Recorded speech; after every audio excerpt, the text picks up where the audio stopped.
if you're looking for a shrub that's going to bring you through summer right into fall, you've got to think about some panicle hydrangeas. There's so many different varieties, and right now we're moving right into late summer and the colors are stunning. There's so many to choose from.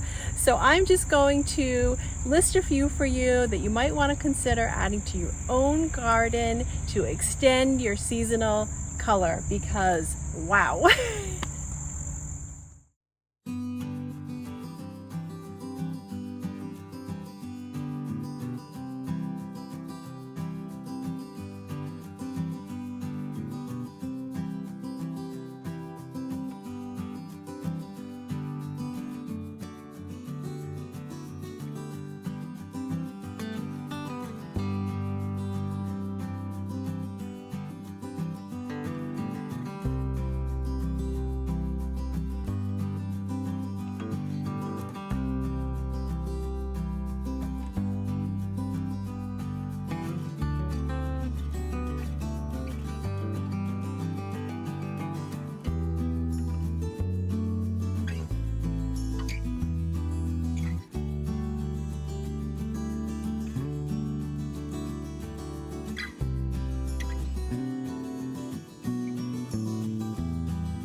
Okay, so I just had to bring you these showstoppers. I really hope you enjoyed this video, and I've given you a few ideas.